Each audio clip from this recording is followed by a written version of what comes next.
Animated trend నడుస్తోంది. అత్యాధునిక సంకేతిక పరిజ్ఞానం అందుబాటులోకి రావడం వలన సైన్స్కి, ఆధ్యాత్మికతకు సంబంధించిన కథలకు యానిమేషన్ తోడవుతోంది. ఈ తరహా కంటెంట్కి విపరీతమైన ఆదరణ లభిస్తూ ఉండటంతో పూర్తిస్థాయి యానిమేటెడ్ సినిమాలు, సిరీస్లు బరిలోకి దిగిపోతున్నాయి.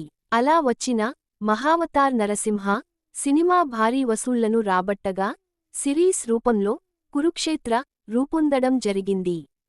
కథ: పాండవులు అరణ్యవాసం, అజ్ఞాతవాసం పూర్తి చేస్తారు. అయినా వారికి ఇవ్వవలసిన రాజ్య భాగాన్ని ఇవ్వకుండా కౌరవులు మాట తప్పుతారు. చివరికి 5గురికి 5 ఊళ్లు ఇవ్వమన్నా కూడా నిరాకరిస్తారు. దురాశతో దుర్యోధనుడు మొండి పట్టుపడతాడు.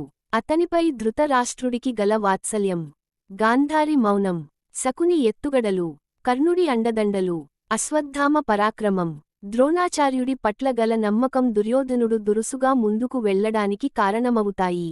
కృష్ణుడు చేసిన సూచన మేరకు పాండవులు ఓపిక పడతారు. ఈ విషయంలో సంజయుడి రాయబారం కూడా విఫలమవుతుంది. కౌరవులు యుద్ధం పట్ల ఉత్సాహంతో ఉన్నారనే విషయానికి పాండవులకు అర్థమవుతుంది. దాంతో వారు కూడా యుద్ధానికి సమాయత్తమవుతారు. కృష్ణుడి దగ్గరికి వెళ్లిన దుర్యోధనుడు యుద్ధంలో తమకి సాయంగా ఉండమని కోరతాడు. అదే మాటను అర్జునుడు కూడా అడుగుతాడు. తాను ఆయుధం పట్టనని